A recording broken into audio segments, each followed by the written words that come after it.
जिस तरीके से हम टाइम लाइन देख रहे हैं, संविधान सभा से संबंधित घटनाक्रम का टाइम लाइन, समय सारणी, उसको हम अंत तक चलकर थोड़ा पूरा कर लेते हैं। हमने 3 जून 1947 के माउंटबेटन की घोषणा की बात की। 15 अगस्त 1947 को संविधान सभा का विधायिका बनने की भी बात की। संविधान सभा उस दिन से सार्वभौमिक संस्था हो जाती है। ये एक बहुत बड़ा डेवलपमेंट है, क्योंकि अब उनको दो काम करने थे। एक और संविधान बनाना था भावी स्वतंत्र राष्ट्र का, और दूसरी ओर जब तक संविधान ना बने तब तक देश का संचालन भी करना था, क्योंकि अंग्रेज तो चले गए। तो ये दोनों बड़े भारी काम संविधान सभा के मत्थे आ गए। और मैंने पहले ही बताया कि संविधान सभा का जब काम चल रहा था, उस समय वैसे भी देश की स्थितियां कितनी विषम थीं। कहने का तात्पर्य यह है कि संविधान सभा पर एक बहुत अहम जिम्मेदारी आ चुकी थी, और वो जिम्मेदारियां बढ़ती ही जा रही थीं, और उसमें ये विधायिका का रोल करना और सार्वभौमिक हो जाना। जब हम सार्वभौमिक होते हैं तो हम स्वयं अपने कार्य के लिए जिम्मेदार हो जाते हैं। अब हम किसी को दोष नहीं दे सकते। तो ये संस्था को अब इस रूप में काम करना था कि देश में होने वाली हर राजनीतिक घटनाक्रम या प्रशासनिक कार्यों के लिए अब वह स्वयं जिम्मेदार रहेगी। 15 अगस्त को स्वतंत्र होता है देश। 29 अगस्त 1947 को ड्राफ्टिंग कमेटी बनाई जाती है। क्या बनाई जाती है? Drafting committee. संविधान सभा के अध्यक्ष कौन थे? अस्थायी अध्यक्ष सच्चिदानंद सिन्हा। 11 दिसंबर 1946 को स्थायी सदस्य बनते हैं स्थायी अध्यक्ष राजेंद्र प्रसाद। ये संविधान सभा के संचालित करने के लिए अब ड्राफ्टिंग कमेटी एक समिति बनती है। वैसे तो 7 कमेटी बनी, उसमें से एक ड्राफ्टिंग कमेटी थी जिसका गठन 29 अगस्त यानी भारत के स्वतंत्र होने के 15 दिन बाद कर दिया गया, और इस ड्राफ्टिंग कमेटी के अध्यक्ष थे डॉक्टर B.R. अम्बेडकर। इसके चेयरमैन बने। कई बार हम लोगों को, कई बार आप लोगों को ये कन्फ्यूज़न हो जाता है, संशय हो जाता है कि संविधान सभा के मुखिया कौन थे, और हम जाने अनजाने में डॉक्टर B.R. अम्बेडकर का नाम ले बैठते हैं, जो गलत है। संविधान सभा के अध्यक्ष डॉक्टर राजेंद्र प्रसाद, उनका मूल कार्य संविधान सभा का संचालन। ड्राफ्टिंग कमेटी के अध्यक्ष B.R. अम्बेडकर, अब उनका मूल कार्य क्या था? B.R. अम्बेडकर का मूल कार्य था कि संविधान सभा के अंदर जो डिबेट हो रहे हैं कानूनों को लेकर, उन डिबेट के बाद जो निर्णय हो रहे हैं, उन निर्णयों को कानूनी जामा पहनाना, और ऐसा करते हुए लिखित रूप में एक कानून की पुस्तक तैयार करना। तो ये कानून की पुस्तक में कानून जो लिए जाएंगे वो कहाँ से आएंगे?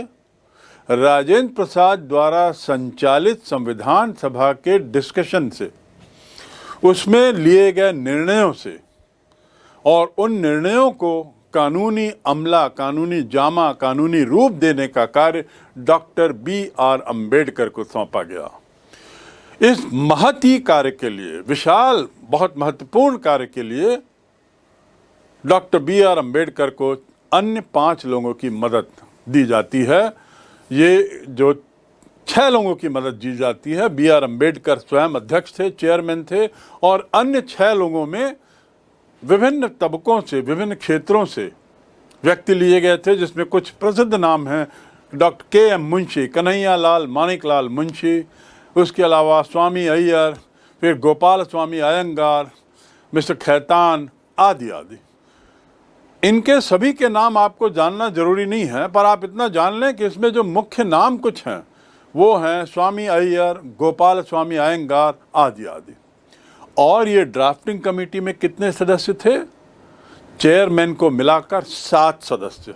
चेयरमैन कौन? B.R. अम्बेडकर। इनका कार्य क्या?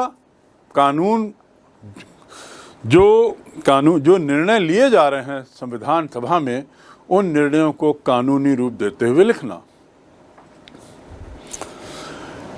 अब 24 जनवरी 1950 या उससे पहले यदि हम जाते हैं तो ये संविधान सभा के निर्णयों को ड्राफ्टिंग कमेटी ड्राफ्ट करती है, लिखती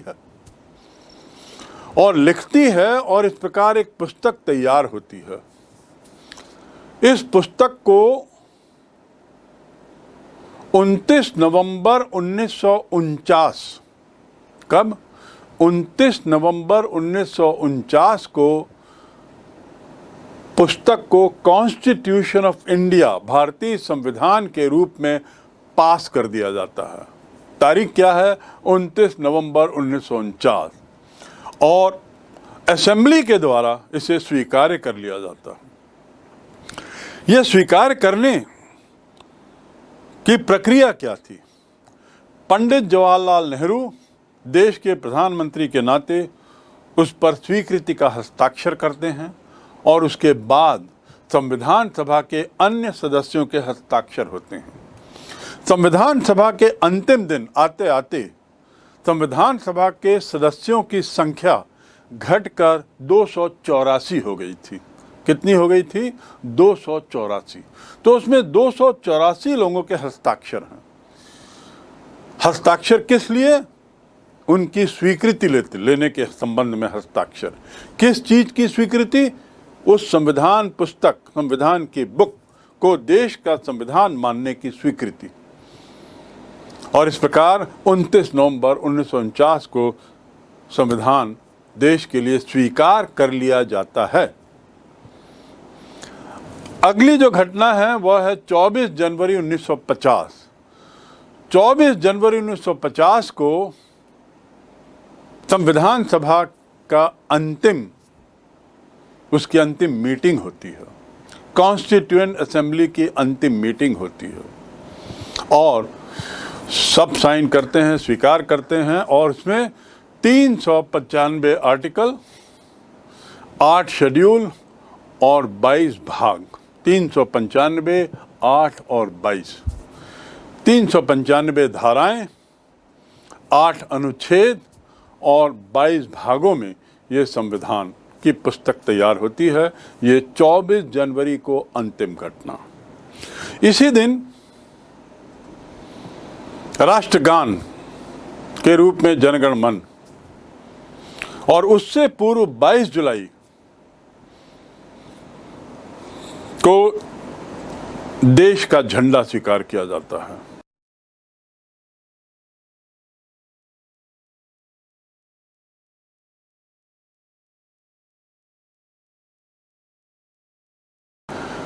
इस संविधान सभा के संबंध में कुछ और बातें महत्वपूर्ण हैं जो आपको जानना चाहिए और वो ये है कि जो इसकी जो बेसिक 5 लाइंस जो सिद्धांतों की है उसमें भारत को एक रिपब्लिक घोषित किया गया है। रिपब्लिक अर्थात गणतंत्र। एक पार्लियामेंट्री फॉर्म ऑफ गवर्नमेंट घोषित किया गया है, यानी संसदीय प्रणाली। गणतंत्र, संसदीय प्रणाली और संघीय स्ट्रक्चर। मैं यहाँ पे बता दूं कि पूरे संविधान में कहीं भी संघ शब्द का उपयोग नहीं हुआ है, लेकिन संघीय स्ट्रक्चर का उपयोग हुआ है, जिसको लेकर बार बार संविधान सभा में जिरा हुई, बाद में भी हुई। लेकिन नेहरू जी के अपने विचार थे और उनका कहना था कि संघ हम ना मानते हुए हम संघीय ढांचा माने।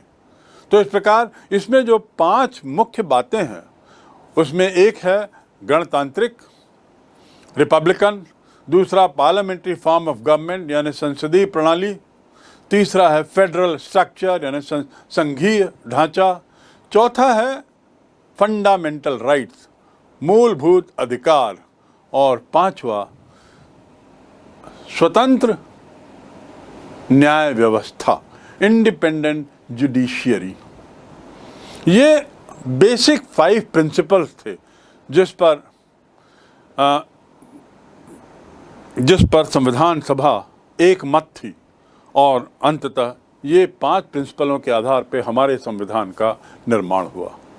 दूसरी बात, जो कॉन्स्टिट्यूशन ऑफ इंडिया है, संविधान सभा की जो पुस्तक है, जिसको ड्राफ्ट किया ड्राफ्टिंग कमेटी ने B.R. अम्बेडकर की अध्यक्षता में और उनकी मदद करने वाले अन्य 6 सदस्यों के साथ, उस ड्राफ्टिंग कमेटी के द्वारा बनाई गई पुस्तक को अंततः पुस्तकाकार रूप हस्तलिखित पुस्तक से दिया गया। यानी हमारा जो मूल संविधान है, पहली जो पुस्तक बनी, एक अंग्रेजी में और एक हिंदी में, ये दोनों हस्तलिखित है और इसको लिखने का कार्य एक व्यक्ति ने किया। बहुत महत्वपूर्ण जानकारी है, बहुत रोचक जानकारी है। और उसकी जो आप लिपि देखेंगे, यहाँ देख रहे हैं कि ये पुस्तकाकार संविधान की जो लिपि है, ये किसी अन्य लिपि को मात करती है। कहीं भी कोई काट छांट नहीं और इतना सुगठित और सुंदर तरीके से लिखी गई है। इसको लिखने का श्रेय, अच्छा, लिखने में इसको करीब 6 माह का समय लगा, क्योंकि जो इसको लिखने वाले थे उनसे जब पूछा गया तो उन्होंने कहा था लगभग 6 माह लगेगा, और 6 माह के अंदर अपने वादे के अनुसार इस सज्जन ने लिखने के कार्य को पूरा कर दिया था, संविधान को लिखने के कार्य को। ओरिजिनल कॉन्स्टिट्यूशन की मैं बात कर रहा हूं, तो लेखक कौन थे, लिखा किसने? प्रेम बिहारी नारायण रायजादा। क्या नाम था? प्रेम बिहारी नारायण रायजादा। आप याद रखें, रायजादा उतना ही पर्याप्त है। और इसने जो लिखा है फ्लोइंग इटैलिक्स में लिखा है। फ्लोइंग मतलब थोड़ा स्लैंटिंग रहता है, देखिए जो दिख रहा है, ये जो फॉन्ट है ये कहलाता है इटैलिक्स और फ्लोइंग इटैलिक्स। कैलीग्राफी यानी लिखने की कला, हैंड राइटिंग की कला। तो ब्यूटीफुल कैलीग्राफी में उन्होंने फ्लोइंग इटैलिक्स का फॉन्ट यूज करते हुए इसको लिखा है। और इसमें जो सजावट है वो सजावट है शांति निकेतन के कलाकारों द्वारा। इस पुस्तक में जो सजावट दिख रही है वो शांति निकेतन के कलाकारों द्वारा, जिसमें नंदलाल बोस, जो भारत के एक बहुत प्रसिद्ध नामी पेंटर, चित्रकार माने जाते हैं, उनके शिष्यों ने इसमें सजावट की है।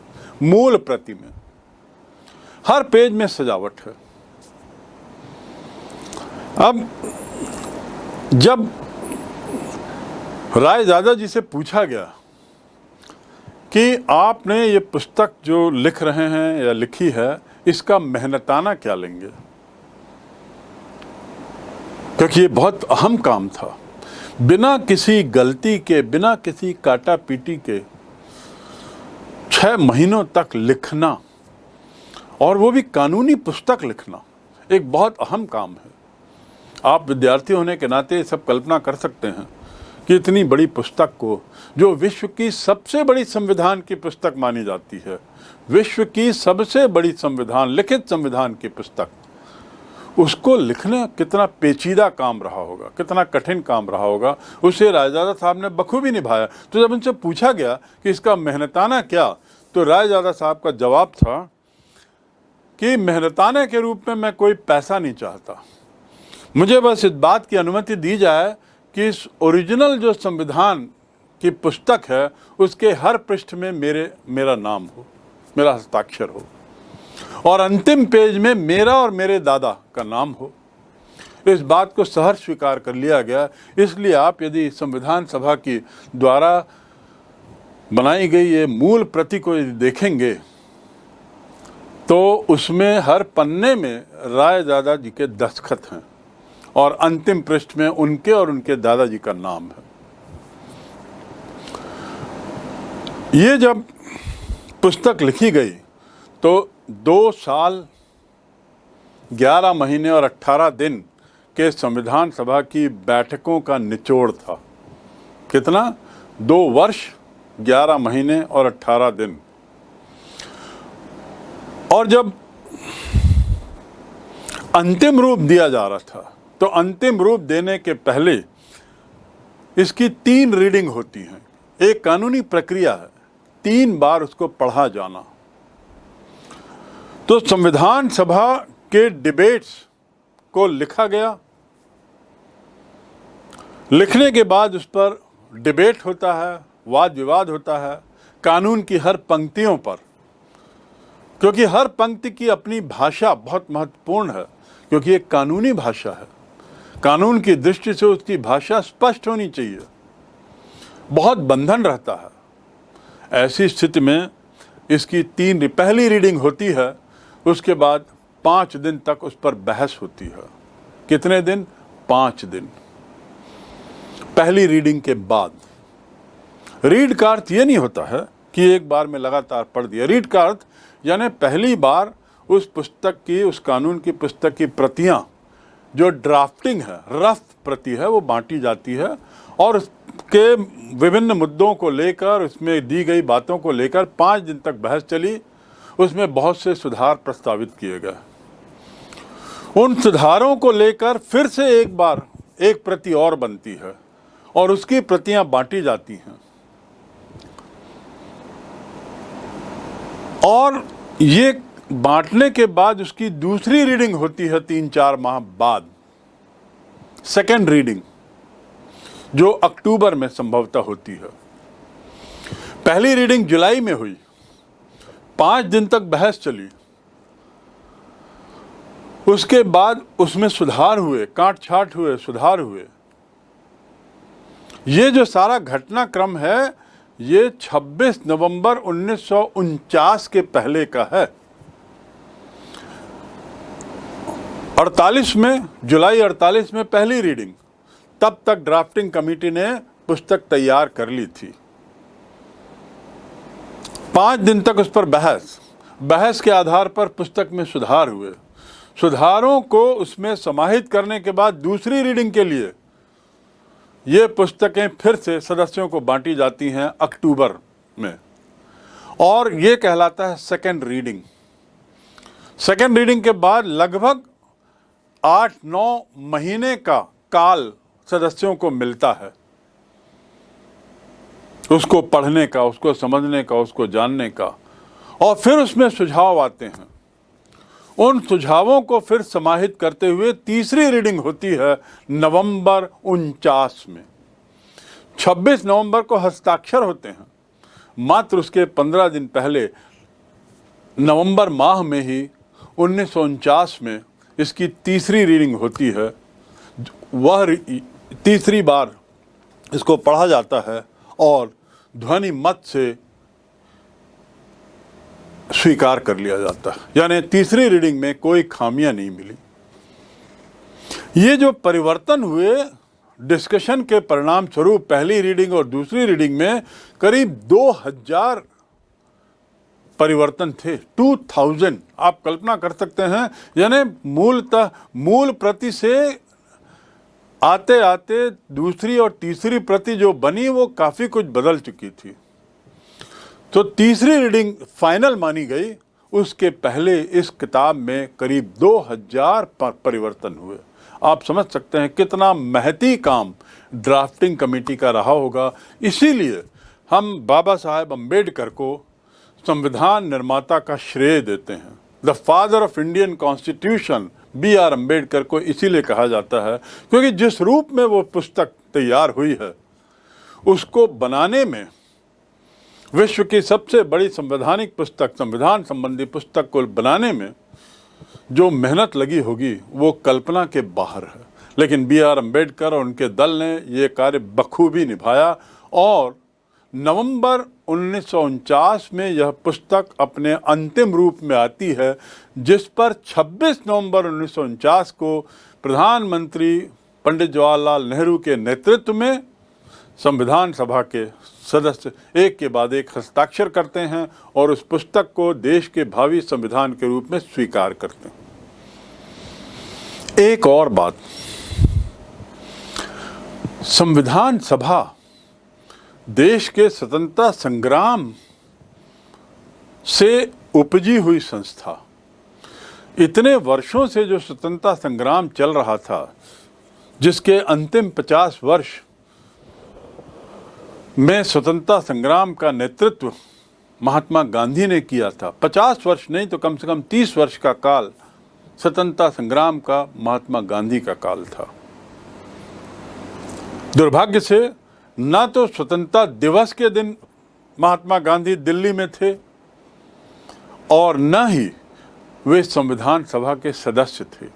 वह संस्था जो संविधान बना रही थी, देश का भावी संविधान बना रही थी, महात्मा गांधी उस संस्था के सदस्य नहीं थे। ये बात आप अच्छी तरह अपने मन में बैठा लें।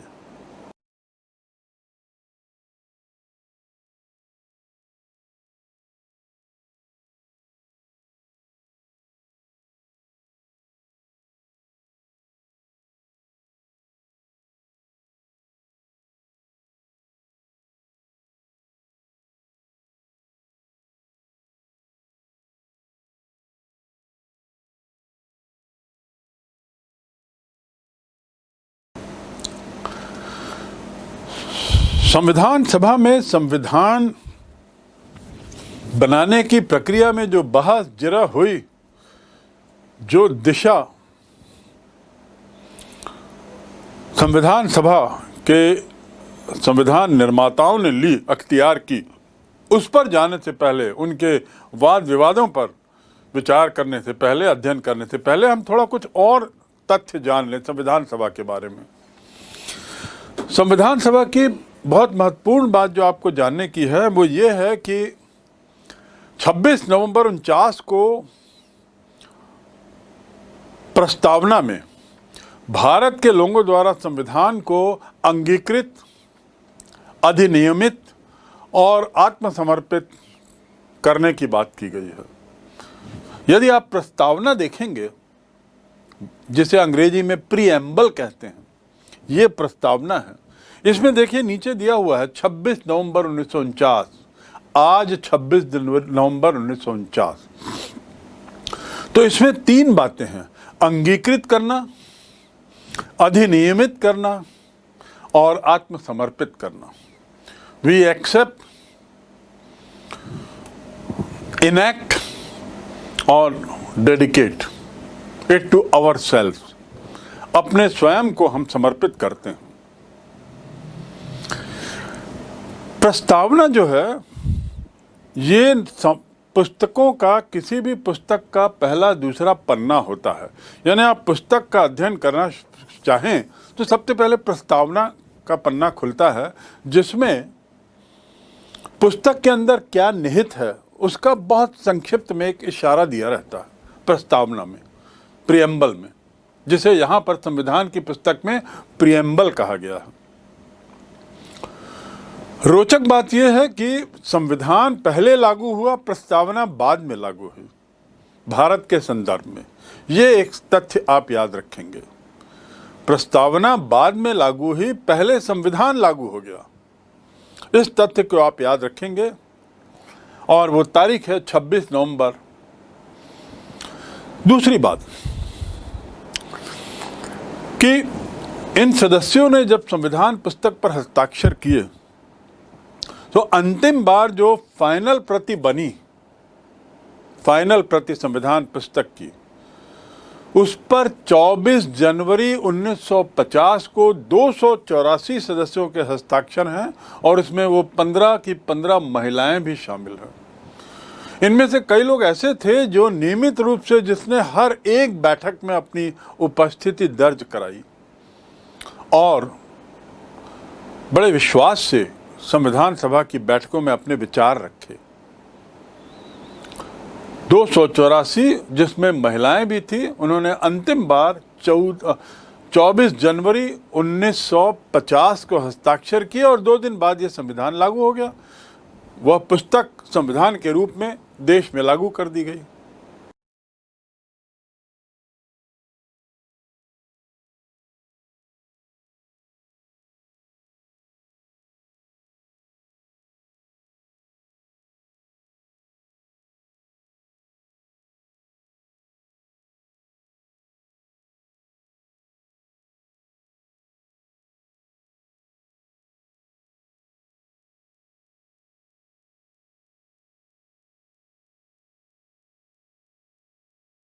ऐसे 26 जनवरी 1950 देश में संविधान लागू होने की तिथि है और इसलिए हमारे लिए बहुत अहम है। ऐसे ही 26 नवंबर 1949 भी हमारे लिए बहुत महत्वपूर्ण है। उसी प्रकार 9 दिसंबर 1946 जब संविधान सभा की पहली बैठक होती है सच्चिदानंद सिन्हा के नेतृत्व में, एक और अति महत्वपूर्ण तारीख जो आपको मालूम होनी चाहिए वह है 13 दिसंबर 1946। 9 दिसंबर को पहली बैठक, 11 दिसंबर को डॉक्टर राजेंद्र प्रसाद चुने जाते हैं अध्यक्ष, और 13 दिसंबर को पंडित जवाहरलाल नेहरू सभा में उद्देश्य प्रस्ताव पेश करते हैं। उद्देश्य प्रस्ताव यानी संविधान सभा का उद्देश्य क्या है, और इस प्रस्ताव को पेश करते हुए उन्होंने जो लॉफ्टी विचार रखे, बहुत विहंगम, बहुत बृहद दृष्टि से उन्होंने जो अपने विचार रखे, वो बहुत ही प्रसिद्ध हो चुके हैं। वे विचार, वे पंक्तियां अमर हो चुकी हैं। उसका अध्ययन भी हम इसी अध्याय के अध्ययन के आगे दौरान हम करेंगे, लेकिन फिलहाल आप समझ लें, जान लें कि वह तारीख थी 13 दिसंबर 1946 जब पंडित जवाहरलाल नेहरू ने उद्देश्य प्रस्ताव रखते हुए संविधान सभा के उद्देश्यों पर प्रकाश डाला और उसको भारत के इतिहास से जोड़ते हुए, विश्व इतिहास से जोड़ते हुए संविधान सभा को अपने कार्य करने के लिए एक दिशा उन्होंने दी, जिसमें वो पूर्णतः सफल रहे। इसमें संवैधानिक संरचना के ढांचे की चर्चा की, वो स्पष्ट दिखाई देता है। उसके दर्शन की चर्चा की, दर्शन यानी फिलॉसफी, कि क्या फिलॉसफी निहित है हमारे संविधान सभा के उद्देश्यों में, और दूसरी बात संविधान के प्रस्तावना को प्रेरणा भी दी। 3 जून 1947 को माउंटबेटन योजना लागू होती है तो देशी रियासतों ने संविधान सभा को ज्वाइन किया। देशी रियासतों के जो प्रतिनिधि थे वो संविधान सभा में आते हैं, शामिल होते हैं, लेकिन जैसा मैंने बताया कि मुस्लिम लीग इसमें शामिल नहीं होता। प्रारंभ की बैठकों में, 15 अगस्त 1947 के पूर्व की बैठकों में, एक ओर यदि मैं कह रहा हूं मुस्लिम लीग शामिल नहीं है, तो दूसरी ओर इस बात को स्पष्ट कर लें कि मुस्लिम लीग के वे सदस्य इसमें शामिल हुए जो भारतीय हिस्से में चुने गए थे। यानी भारत के अंदर हुए चुनाव में मुस्लिम लीग को जो सीटें हासिल हुई थीं, जो प्रतिनिधित्व हासिल हुआ था, वे लोग संविधान सभा से जुड़ गए। मैं जिनकी चर्चा कर रहा हूं जो शामिल नहीं हुए, ये वे लोग थे जो पाकिस्तानी क्षेत्र के थे, वहां से चुने गए थे, चाहे वो पूर्वी पाकिस्तान हो, वर्तमान का बांग्लादेश, चाहे वो पश्चिमी पाकिस्तान का हो, वे लोग शामिल नहीं हुए थे। माउंटबेटन प्लान के बाद मैंने आपको बताया था कि भारतीय स्वतंत्रता अधिनियम कैबिनेट मिशन प्लान को दरकिनार कर देता है और ये लागू होता है, जिसके तहत कुछ बातें मैंने बताई। इसमें 3 परिवर्तन हुए इसके परिणाम स्वरूप। किसमें? सभा में, संविधान सभा में 3 परिवर्तन। पहला परिवर्तन मैंने आपको बताया था कि संविधान सभा अब मात्र संविधान बनाने वाली संस्था नहीं थी, बल्कि उसने एक विधायिका का भी रूप ले लिया था। एक विधायिका का रूप लेते हुए अब उसके एक तरीके से 2 कार्य हो गए थे। पहला, देश के लिए आम कानून बनाना, दूसरा संविधान निर्माण करना। जब संविधान निर्माण का कार्य करती थी तो वो संविधान सभा के रूप में करती थी और उसकी अध्यक्षता डॉक्टर राजेंद्र प्रसाद करते थे। लेकिन वही संस्था, ध्यान रखिए, वही संस्था जब विधायिका का कार्य करती थी तो उसकी अध्यक्षता कोई और करते थे, और जो कोई और हैं उनका नाम था GV मावलंकर। क्या है नाम? जी.वी. मावलंकर। ये किस रूप में काम करते थे? विधायिका। संविधान सभा जिस दिन भी विधायिका के रूप में काम करेगी या जिस घंटों में विधायिका के रूप में काम करेगी, उस समय मावलंकर जी अध्यक्षता करेंगे। दूसरे शब्दों में, जब भी संविधान सभा की अध्यक्षता मावलंकर जी कर रहे हैं तो सभी लोग समझ जाते थे कि ये विधायिका के कार्य का समय है। और जब राजेंद्र प्रसाद जी बैठते थे तो स्पष्ट हो जाता था कि यह कार्यकाल, यह समय संविधान सभा के तहत संविधान बनाने का है। बड़ी रोचक चीज है ये।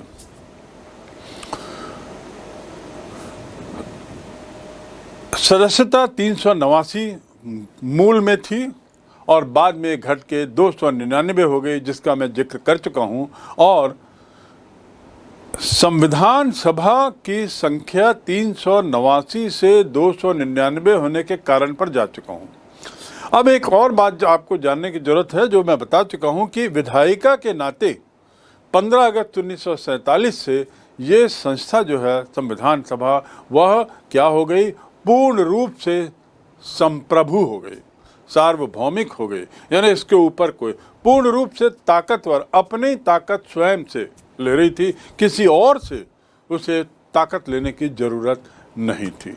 एक स्वतंत्र निकाय, पूर्ण रूप से निकाय बन गई थी। संविधान सभा को बृहद कार्य करने थे और ऐसा करते हुए उसे मात्र संविधान ही नहीं बनाना था, बल्कि देश का संचालन भी करना था सुचारू रूप से।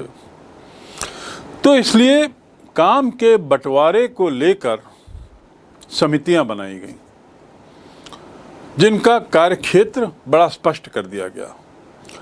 और ये समितियां लगभग 6 थीं। संविधान सभा की समितियों के नाम और अध्यक्षता कुछ इस प्रकार हैं। एक तो संघ शक्ति समिति, संघ यानी फेडरलिज्म को लेकर एक समिति बनी थी, जिसकी अध्यक्षता पंडित जवाहरलाल नेहरू कर रहे थे। पंडित जवाहरलाल नेहरू। उसके बाद दूसरी समिति थी संघीय संविधान समिति। संघीय संविधान मतलब फेडरल स्ट्रक्चर में किस तरह का रिलेशनशिप राज्य और केंद्र के बीच होगा, इन संबंधों को परिभाषित करना, उस पर कानून बनाना, ये कार्य था संघीय संविधान समिति। इसके अध्यक्ष भी पंडित जवाहरलाल नेहरू थे। तो इस प्रकार संघ के मामले में पंडित जवाहरलाल नेहरू समिति के अध्यक्ष थे, दोनों समितियों के। तीसरी समिति थी प्रांतीय संविधान समिति। एक तो हो गया संघीय संविधान समिति, दूसरा राज्यों के कानून संबंधी, राज्यों संबंधी कानून बनाने के लिए प्रांतीय संविधान समिति बनी, जिसके अध्यक्ष थे सरदार पटेल, सरदार वल्लभ भाई पटेल, प्रांतीय समिति के अध्यक्ष। चौथी समिति थी ड्राफ्टिंग कमिटी, जिसे हिंदी में कहते हैं प्रारूप समिति, जो संविधान को एक रूप देती थी, लिखित रूप देती थी। उसके अध्यक्ष थे डॉक्टर B.R. अम्बेडकर। पांचवी समिति प्रक्रिया नियम, यानी कैसे ये सब संचालन होगा, कैसे ये सब कार्य होंगे, चाहे वो संविधान सभा के कार्य हों, प्रोसीजर्स, चाहे वे समितियों के कार्य हों, उनके कार्यक्षेत्र, उनका दायरा, टाइमलाइन, समय सीमा, सदस्यता, इन सब मुद्दों को लेकर उसका निराकरण करने के लिए, उसको मॉनिटर करने के लिए जो समिति बनाई गई, उसका नाम था प्रक्रिया नियम समिति। प्रोसीजर संबंधी मामलों को देखने के लिए जो समिति बनी, उसकी अध्यक्षता स्वाभाविक है डॉक्टर राजेंद्र प्रसाद कर रहे थे। और अंतिम समिति जो थी वो मौलिक अधिकारों से जुड़ी थी, अल्पसंख्यकों से जुड़ी थी, आदि आदि। इसकी अध्यक्षता भी सरदार पटेल कर रहे थे।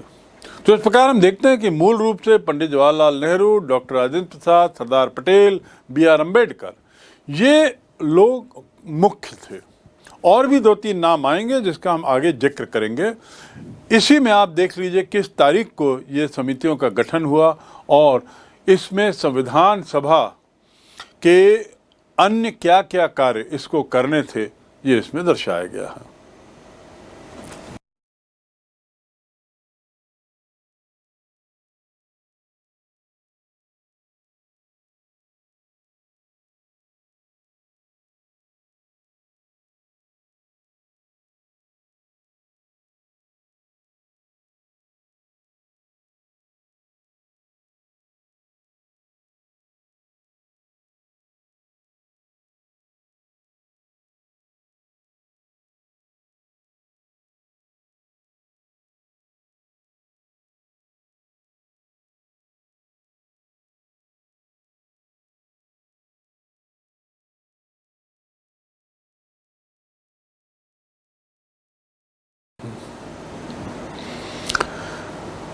संविधान सभा